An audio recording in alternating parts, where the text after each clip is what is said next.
요즘에 저희 부동산 유튜브 보고 손님분들이 많이 연락 주시잖아요. 저희 매물뿐만 아니라 손님분들 매물 찾아주실 때 대표님만의 공동중개 노하우가 따로 있으실까요? 공동중개 굉장히 필요하지. 특히 이 아파트 쪽은 공동중개를 놓고 할 수가 없어. 최근에 물론 이 채널만 운영을 하는 게 아니잖아. 내가 그 부동산 유튜버를 운영을 하고 있는데 요즘 유튜브 효율이 굉장히 좋다. 근데 그분들이 연락을 왔을 때 내가 또 그만한 매물을 찾아 드려야 임장이라는 걸 같이 만날 수가 있고 미팅을 할 수가 있겠지. 근데 그런 게 있어. 나도 공동중개를 내가 매물 갖고 있을 때 공동중개 요청 오는 사람이 있고, 그리고 지금처럼 내가 공동중개를 요청하는 경우가 있는데, 여기에서는 내가 어떤 멘트를 쓰느냐에 따라서 공동중개를 거절당하기도 하더라고. 오늘은 최대한 공동중개를 내가 요청을 할 때 거절당하지 않는 방법에 대해서 좀 이야기를 좀 해볼게. 자, 먼저 공동중개를 요청을 하려면 공동중개를 많이 받아봐야 돼. 즉 내가 매물을 나만 가지고 있는 매물이 분명히 있을 거야. 그리고 그런 경험도 당연히 있을 거고. 자, 그런 상황에서 사람이라면 당연히 내 손님을 붙여서 양탈을 하고 싶겠지. 손님이 나한테만 매물을 줬어. 그럼 내가 양탈을 하고 싶잖아. 근데 그 사이에 연락이 와. 그러면 별의별 이유를 대면서 이게 거래가 안 된다느니 뭐 수수료가 안 나온다느니 별의별 이야기를 많이 해. 근데 나는 그걸 이해를 하지. 왜냐면 지금 나한테 왔고 내가 양탈을 할 수 있는 기회잖아. 그러니까 무슨 얘기냐면 이 공동중개를 해주고 안 해주고는 그 소장님의 재량이야. 내가 만약에 수수료가 안 나와. 자, 안 나오는데 내가 지금 빨리 거래를 안 하면 다른 데 뺏길 것 같아. 근데 공동중개 요청이 왔어. 그럴 경우에는 난 실제로 이런 얘기 되게 많이 봤거든. 나한테 근데 죄송한데 이게 수수료가 안 나와서 나한테 좀 쉐어를 해줄 수 있냐, 이렇게 제안하는 분들도 있어. 자, 그러면 지금 이 상황을 먼저 알아야 매물을 갖고 있는 사람, 공동중개를 응해주는 그 위치에 있어봐야 공동중개를 잘할 수 있는 노하우가 있는 거야. 내가 진짜 공동중개 하기 싫었던 적이 있어. 어떤 경우냐면 내가 매물을 가지고 있잖아. 나만 가지고 있어. 그러면 어떤 사람은 이렇게 이야기를 해.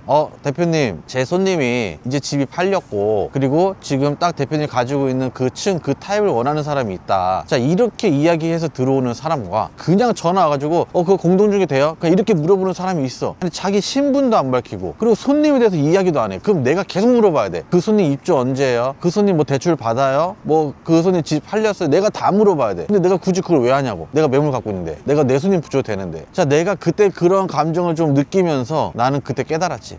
내가 공동중개 요청을 할 때는 내 손님에 대해서 어느 정도 그 사장님이 나한테, 공동중개 해주시는 분이 나한테 질문이 없을 정도를 최소화해드려야 돼. 그래야 그분도 이 사람이 진짜 손님을 가지고 있구나. 왜냐면 우리 둘의 목적은 똑같아. 거래성사야. 그러면 내가 준 정보로 뭔가 빠르게 머리가 돌아가신단 말이야. 그러면 없던 매물도 찾아주셔. 그렇게 내가 공동중개를 할 수 있는 거야. 지금도 내가 아파트를 하나만 다루는 게 아니잖아. 이 서울 아파트를 다 하다 보니까 손님이 연락 왔을 때 내가 전부 다 하나하나 다 케어가 쉽지가 않아. 그러다 보면은 내 주변에 아군들이 많아야 되는 거고, 실제로 나는 그래서 내가 공동중개 요청을 할 때 먼저 내 손님에 대한 브리핑을 최대한 많이 해. 자, 근데 여기서 놓치면 안 되는 게 있어. 너무나 많은 정보를 다 주면 안 된다. 내 손님의 집 팔린 시기, 그리고 원하는 타입, 원하는 층, 이런 기본적인 중개에 대한 정보는 줘도 되지만, 실제로 이런 이야기하면 좀 그렇지만 직업까지 그때는 다 알려줘야 된다고 생각을 했어. 자, 그렇게 했더니 그 손님이 나한테만 연락 온 게 아니라 하필 또 그 사장님한테도 연락을 했던 거야. 정보가 비슷하잖아. 그럼 어떤 현상이 일어날까? 그분이 나랑 공동중개를 해줄까? 아니면 그냥 그 사람한테 전화해가지고 단도를 칠까? 사람마다 다르겠지만 그렇게 되는 경우가 여럿 있었다. 그래서 이런 경험들을 토대로 내가 지금 그 이야기를 하는 거야. 최대한 뭐 손님에 대한 정보를 주지만 뭐 직업부터 해서 굳이 말 안 해도 되는 상황까지는 말할 필요 없다. 입주 시기, 가능 자산, 뭐 대출 받는 뭐 여부, 그리고 원하는 층. 왜냐면 이게 또 있어. 내가 저층 위주로 집을 잡는 경우도 있어. 저층 위주로 원하는 분들. 그러면 내가 공동중개 요청을 할 때 그분이 저층을 가지고 있는데 왜 고층도 있는데 똑같은 금액인데 왜 저층에 문의하는 거야? 이 사람 집만 보려는 거 아니야? 분명히 이 생각 같거든? 나는 그래서 내 손님이 저층을 원하면 그 대표님한테 이야기를 드려. 제 손님이 저층 위주로만 보신다. 지금 내가 어제도 한 번에 지금 5개를 순간적으로 매물을 만들어냈었던 것도 결국에는 공동중개 요청한 대표님이 그렇게 만들어 주신 거야. 내가 손님에 대해서 그런 브리핑을 했거든. 저층 위주로 보시는 분이고, 그리고 이분이 보는 향, 이런 특징들을 하니까 그분이 대부분 가지고 있었던 거지. 그렇게 해서 매물을 받고 우리가 미팅을 하는 거야. 자, 그리고 요걸 하나 더 이야기를 해볼게. 우리가 공동중개 요청을 할 때 네이버 부동산에 매물을 보잖아. 근데 매물이 여러 개 있다고. 그럼 부동산도 여러 부동산이 가지고 있어. 그러면 대체 어디를 선택을 해서 전화를 해야 될까? 나도 그 고민 되게 많이 하거든. 근데 보면 그런 경우도 있어. 정말 뭐 사람이 관상을 본다고 사진 등록되어 있는 거 보는 사람도 있고, 어떤 사람은 매물 숫자를 보면서 결정하는 싫어하는 경우도 있어. 근데 이제 나 같은 경우는 내가 이 아파트에서 매물을 하나만 보여줄 수는 없잖아. 그렇다고 5개, 6개까지 보여줄 필요도 없어. 손님도 힘들어. 자, 그러면 보통 평균적으로 내가 한 3개 정도 보여드리는데 그 3개 정도를 보여드릴 때 금액대를 가장 저가만 보면 안 돼. 예를 들어서 내가 지금 봤었던 매물이 뭐 18억, 19억이야. 자, 근데 20억짜리 매물도 있어. 내가 그러면은 뭐 18억대는 여기 부동산 사장님, 18억 5천은 여기 부동산 사장님, 이렇게 보면 안 되고 수월하게 가려면 진짜 내 편을 만들어야 돼. 내가 자주 하는 멘트지만 실제로 그렇고, 그 부동산 소장님 만약에 한 괜찮은 거 5개 중에 한 2, 3개 정도 가지고 있어. 그럼 그분한테 그냥 이야기해. 저 어차피 다른 부동산에 전화 안 할 테니까 사장님이 몇 개만 더 준비를 해달라. 그럼 없으면 없다, 있으면 있다 이야기를 하시거든. 근데 내가 그분한테 신뢰를 드렸잖아. 나 다른 부동산에 전화 안 할 거다. 그러면 또 매물을 만들어 내신다. 그래서 이 부동산 저 부동산 전화하는 거 뭐 그렇게